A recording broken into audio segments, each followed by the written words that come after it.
With everything going on in the world, people need to be uplifted.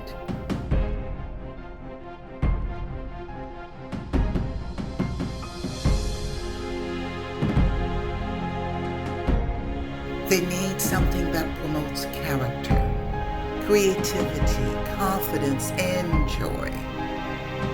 The GRN show is not just an average talk show.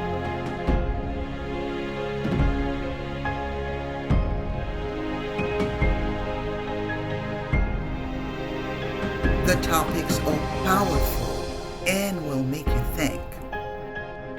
Join me on this journey to be informed, to relate, to connect, and to evolve. Good evening and welcome to the GRN show.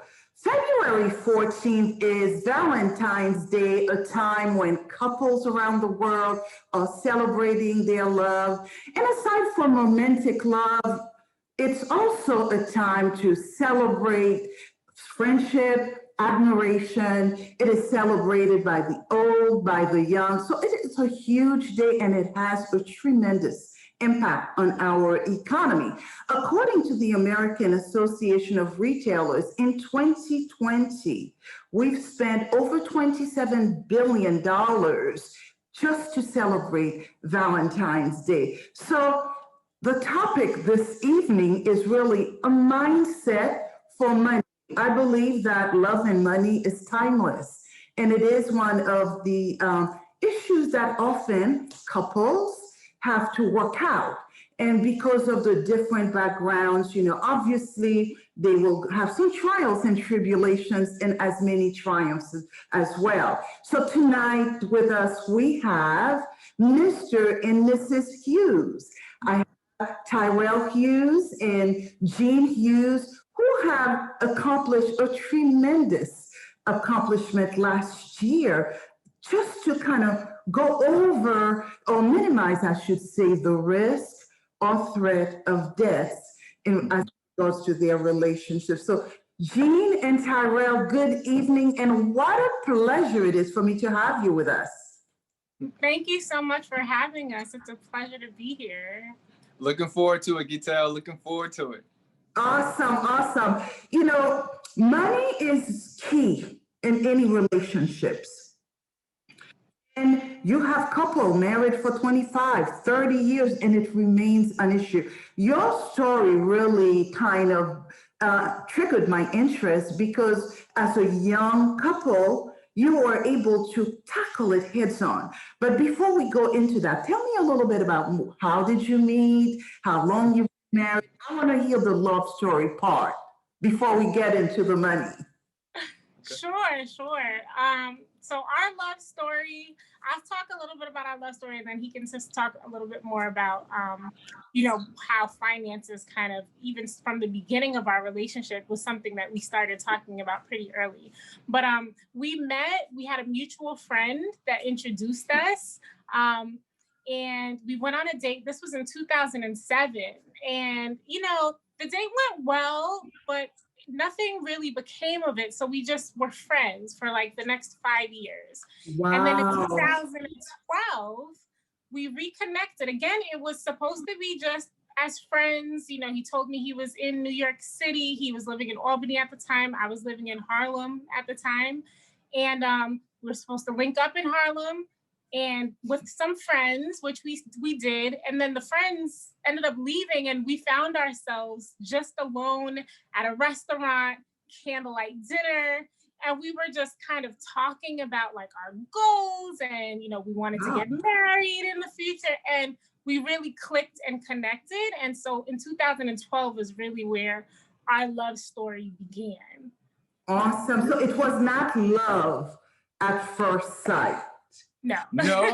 That friendship really grew. I think it's also important to point out because, sometimes people, if they don't feel that connection right away, they kind of discouraged. So obviously the friendship developed into something more. Now you said something, Jean, and you mentioned early on while you were dating, you talked about money. What was that conversation, Tyrell? So So she's right. We talked about finances early in our relationship. As early as, because we were commuting back and forth to see each other. So I'm in Albany, she's in Harlem. So we would see each other sometimes midweek. She may get on the train, or I may travel down to Harlem to see her, and then we still got to go back to go work. So we actually opened up a joint account together early for that, and then so that way the finances wasn't a total toll on us in regards to traveling. But what really came up was it was Jean's birthday the first year we were dating, and I asked her what she wanted for her birthday, right? And she was just like, I don't care where we go as long as I'm on a beach, right? And I remember like it was yesterday. We were at IHOP in Harlem again.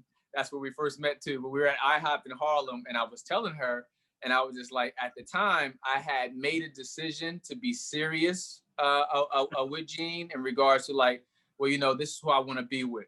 So let me be open and honest about finances and where I am personally. And we had this conversation at an IHOP, and she was like, she wants to get to a beach. And this is what I told her. I said, well, listen, I can get us to Florida. I can get us to the beach.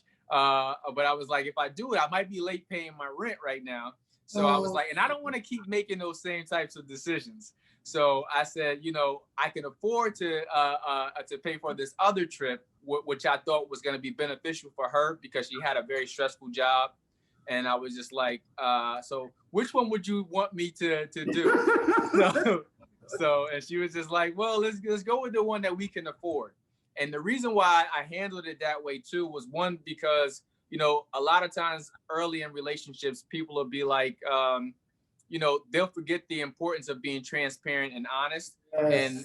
And you end up setting the foundation of what your relationship is going to be about. And I'm just like, listen, either you're going to like me for my honesty and my transparency, or, you know, we can go mutual ways. But that approach, we started early, and it helped us throughout our relationship because building two different worlds or connecting two different worlds is a lot of work, period. But that's how finances started for us.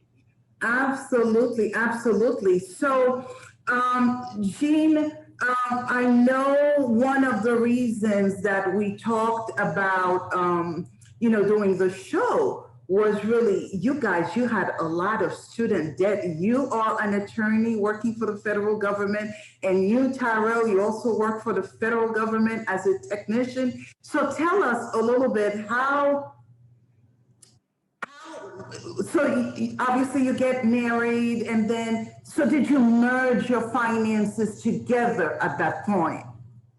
So no, the interesting thing is we're going on our 7th year of marriage now. And it was last year that we finally joined our finances. Mm-hmm. So we spent a long time kind of operating as, you know, just separate entities. Like he had his account, I had my account. We had a joint account that we put the minimum amount in there just to pay for, you know, our mortgage and kids' things.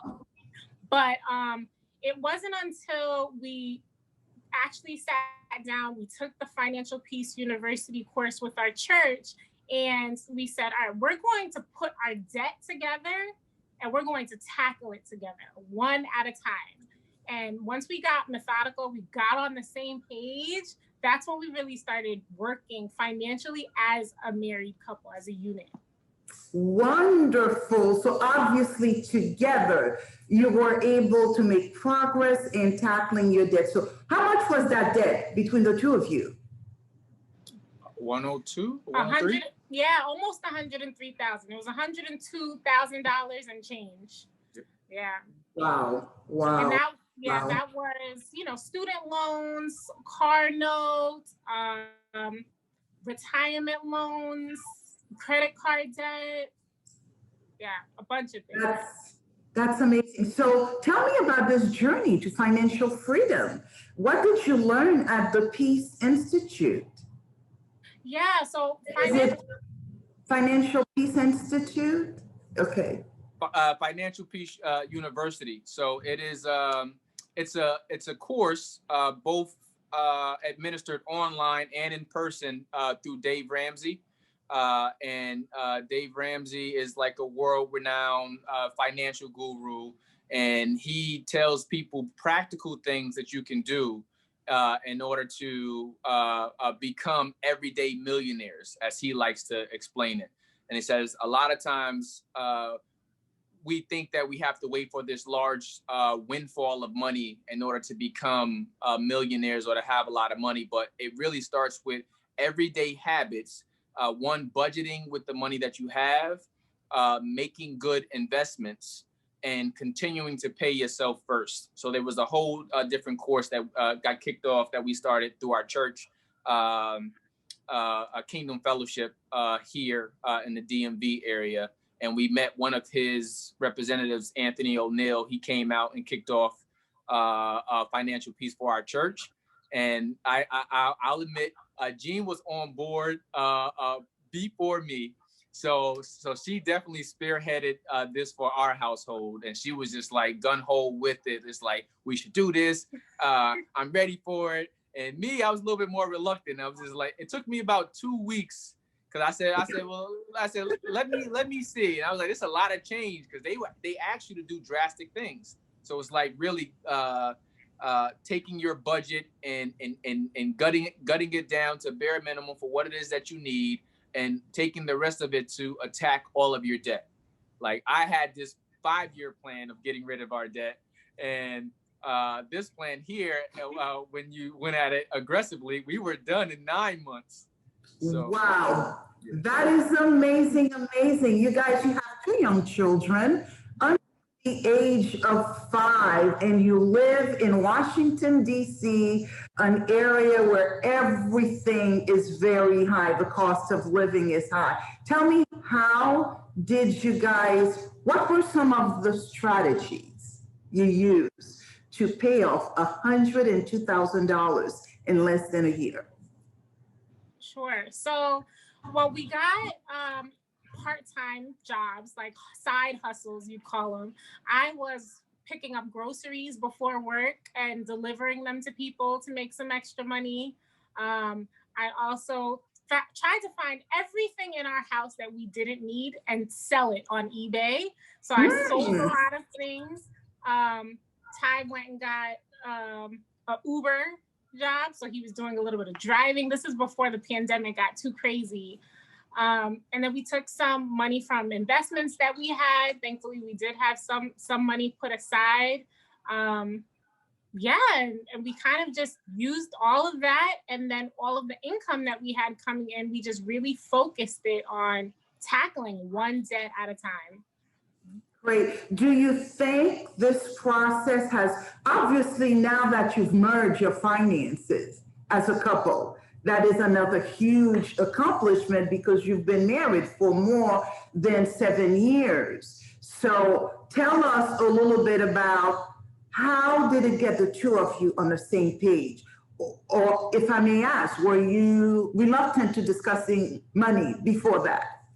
No, I don't want to say we were reluctant of discussing money at all, because we always end up talking about finances. I like to say Jean likes to talk about it way more than me. But what I learned early in our relationship was that whenever we put our 2 heads together, it was like we were always able to accomplish something much faster. So even before we started our debt-free journey, let's say we bought a new house, a new fence for the house, and it'll be like, what was it, 14,000, something like that. And it was like, Jean is very practical. So she'll say, well, okay, well, you know what, if this is what we just paid out, if we do this amount, we'll have it paid off in 12 months or 18 months. And that's what we did. So, the financial piece part of it helped, because one, it helped us to show that in our society, we look at debt in a way that it's normal, and it normalizes debt. And it's just like, okay, well, it makes us a slave to the lender. So now it's kind of like, well, utilize the money that you have. Stop utilizing your credit card. Stop Mm. for things that you don't need, and build up the money or save the money to get what it is that you need in advance. So it definitely helped us to see, like I said, paying off that amount of money in 9 months. A lot of people always be like, well, how'd you guys do it? There's no way you did that. And there is a way, and it is possible, and we did do that. Amazing, amazing. Now, I imagine, you know, obviously you guys, you have your careers, and then you were able to take on side jobs, as Jean mentioned. What kind of stress did that create for the family, and how did you handle the 2 and a 4-year-old? Yeah, it definitely was stressful at times. I think the biggest part was just really working together so that, like, if Ty felt overwhelmed, he had time to do the things that he was passionate about. When I felt overwhelmed, I had time to do things that I was passionate about, and like just really kind of taking turns. One great thing about working for the federal government is that we have an alternative work schedule where we have 1 day off every 2 weeks. And so that was very helpful. You could spend a whole day, you know, doing side hustle stuff or other business stuff.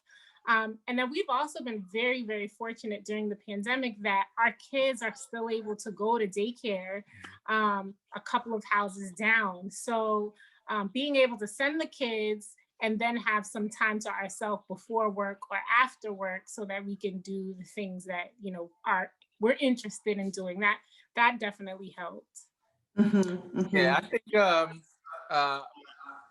I think it's like every time we find a balance, we end up having to something else comes up, and you got to rejig the schedule. You gotta retune what you're doing.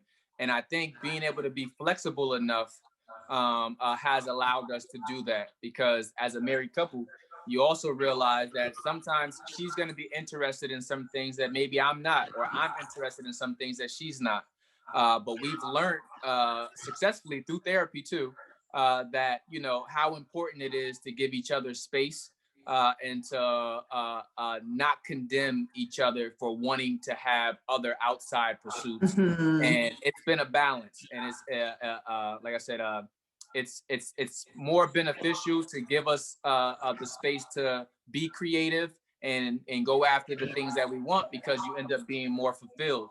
And that helps to love each other better as well, as opposed to having a bunch of resentment, like, you don't let me do this. So Right. Yeah. Well, it's wonderful, you guys. You know, I have to tell you, millennials, you guys, you see things very differently. You know, if we go back to my parents' days, you know, the roles were clear. My dad was the provider, although my mom worked. She really basically took care of the kids. And obviously, we have evolved. And I think it's important that couples really, they look at all of the different aspects of their relationship that could be a threat, which is one of the reasons why I thought this show about a mindset, which is what you guys have. You have a mindset for love and money. And it's not the kind of thing that happened immediately. Mm-hmm. It kind of grew, and you both were willing to get on the same page. What would you tell couples who are still struggling or still arguing about money? Because I've read from a Wall Street Journal article that 30% of people who fight about money, which is almost everybody, 30% will be divorced. What would you tell couples who fight about money? Yeah. I think it might be higher than that. It might be like 50 to 51, because you know, like the rate of divorce, and I think the number one cause was financial problems, then infidelity. But to be honest, it's like, if you make a commitment, so you make a commitment to not only improving yourself, but you make a commitment to improving each other, to improving your household. And you have to ask yourself, what's more important? So finances is one of those intimate conversations that a lot of people don't talk about because it forces you to expose yourself. And like I said, from early on in our relationship, I chose that approach. It's like, listen, well, this is what we're going to do. We're going to be honest about it. And when you're honest with each other, you can figure out what comes next, as opposed to not wanting to disclose things because you may be looked at in a certain way. I would say be honest with your spouse, be honest with yourself, and realize that, creating a foundation that's built on honesty and trust will last a lot longer than a facade. And you want to build something that is that will last or stand the test of time. Yeah, I totally agree with that. I mean, communication is the biggest thing. Like, just not being afraid to communicate about the things that are taboo or that, may cause arguments. We've had our share of arguments, but we've overcome them because we continue to talk about them. We have to come to a middle ground. So communication is just like the biggest one, and keep God in the center. Everyone's not religious, but for us, we keep God in the center of our marriage, and that has helped us tremendously. Wonderful, wonderful.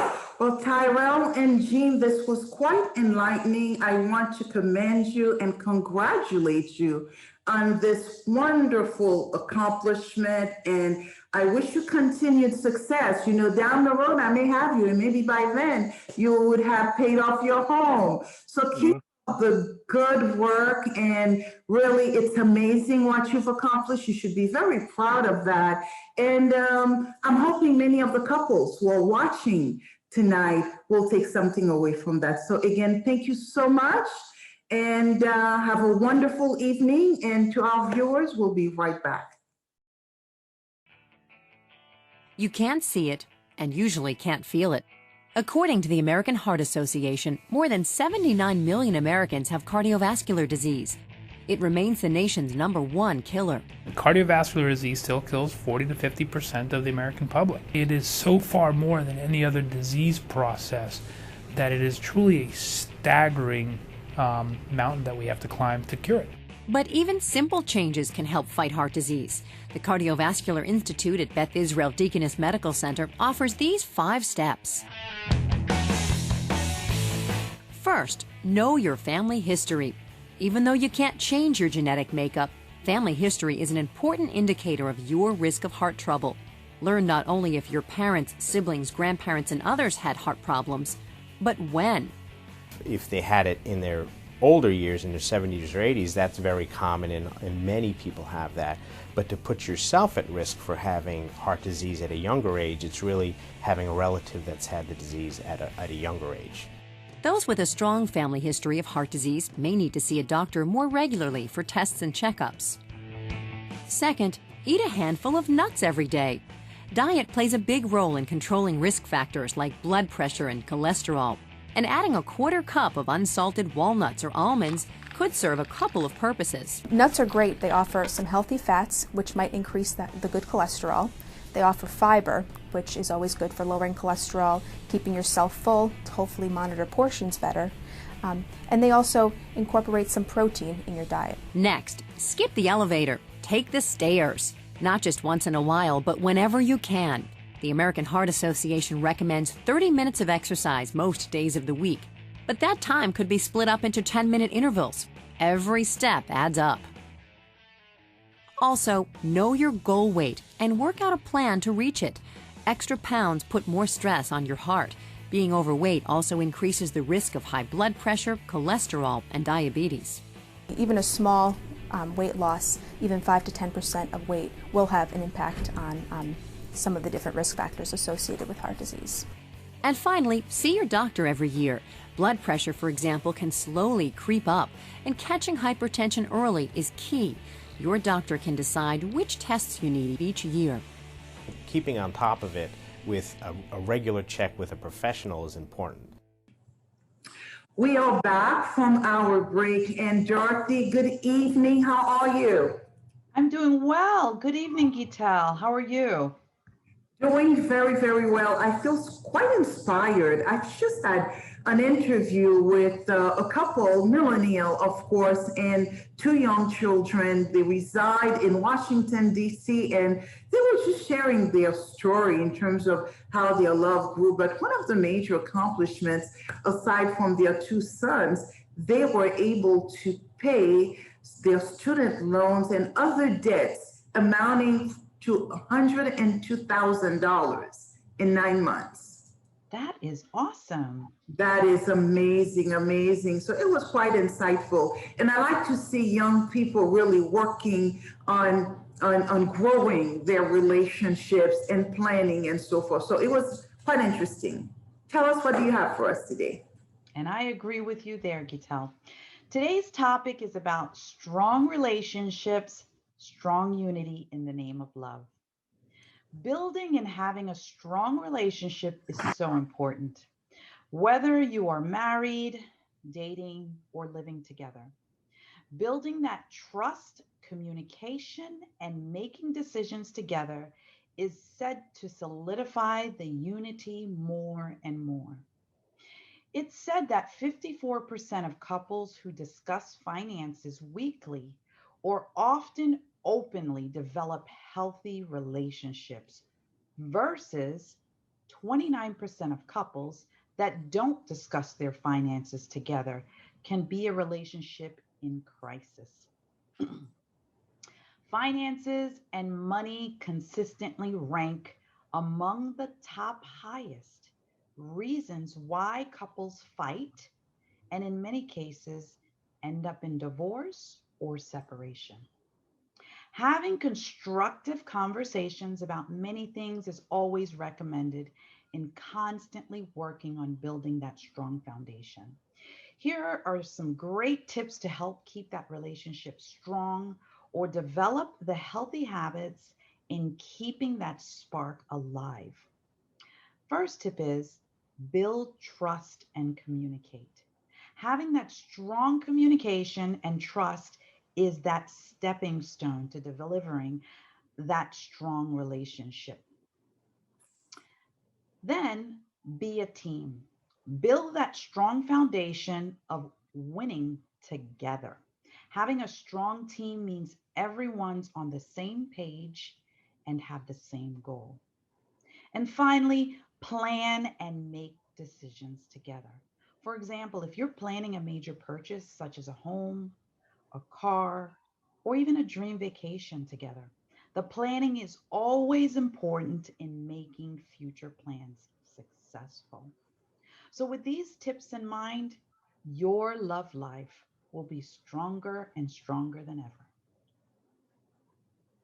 Awesome. What a message, Dorothy. This is so appropriate as we will be celebrating Valentine's Day. So thank you so much, and you enjoy your Valentine's Day.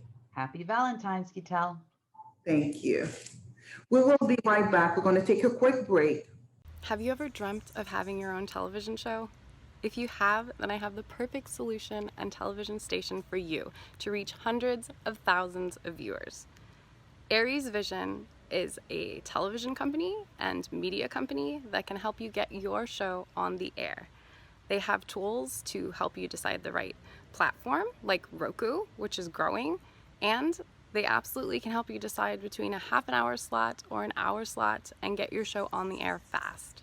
Give them a call at 954-990-8056 or email them at ariesvisionllc@gmail.com to get your dream off the ground.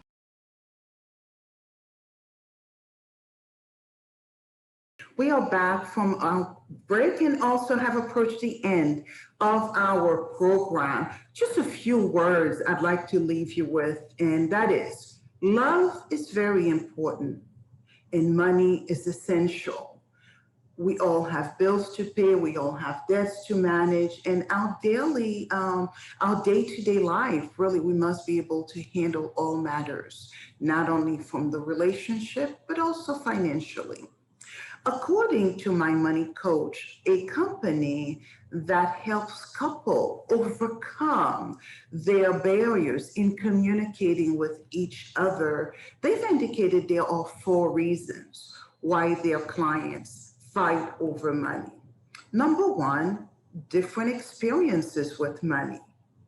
Number two, different communication styles. Some people, they can be very passive or very aggressive. And the third one is really secrets about whether it's spending or different types of accounts. And lastly, different values about money. Every couple, it may be different for them, but if there are obstacles in maintaining a harmonious relationship, you might consider tapping into your employee assistance program at work, church programs like Jean and Tyrell did, and other nonprofit organizations to really help the couples enhance goal settings and communications. As they say, money comes and goes, but love endures all and always wins. So to all, thank you for being with us and have a wonderful Valentine's Day. Until next time, enjoy your Saturday evening.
that takes me.